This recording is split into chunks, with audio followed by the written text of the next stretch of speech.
Thank you, John. Bob Klug. For about 50 years, Bob dedicated his heart, soul, and time to Seattle University athletics.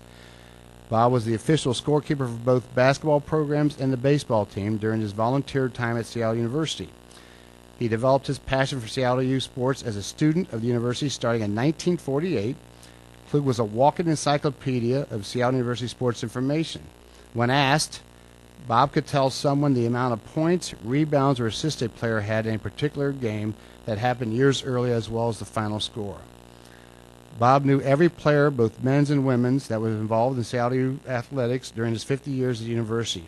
He cared about the players and wanted the community to do so as well. Bob would invite the players to the Knights of Columbus for the social dinner before every season so that his fellow Knights could interact and associate themselves with the teams.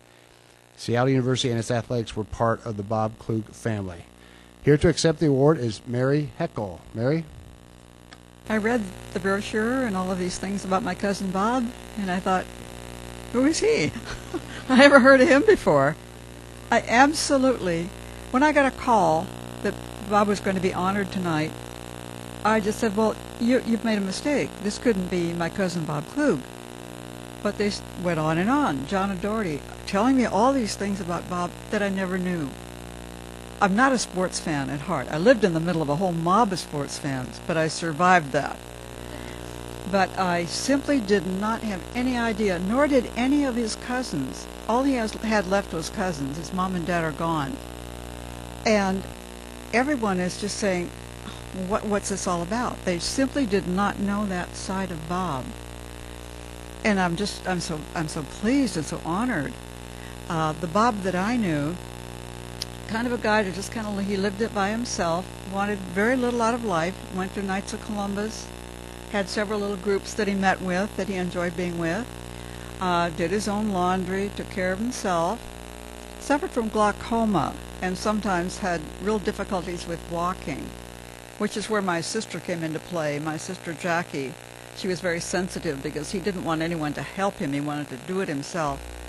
But he had trouble walking, and she would just kind of show up and be with him when he had to go somewhere.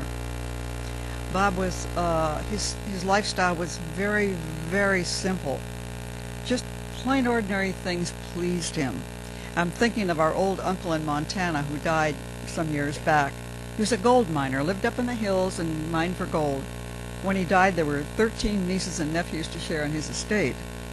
And there were wonderful things. There were the scales that he weighed the gold with, all the trappings of an old miner and all these wonderful old things. And of all the things that were there, what Bob wanted was 2 old rugs that he remembered from Grandma's house when he was a little boy. One was a braided rug. You know, in the old days, they would take the good part of a worn-out pair of pants and cut the strips out, braid them together, and make rugs. And those are the things Bob wanted. Nobody else thought about them, believe me. He was the only one who wanted those rugs. And they'd never seen the business end of a vacuum cleaner, ever. So we cleaned them up, rolled them up, brought them back to Seattle, and gave them to Bob. And he was so pleased. He just laid them down in his house, and that was what he wanted. My sister was so much help to him. She's the one who would drop by and hang a bag of cookies on the doorknob. Or she would just stop by and see if she could help him with that stack of papers that accumulated on his dining room table, about this high, and kind of go through things and help him to weed things out.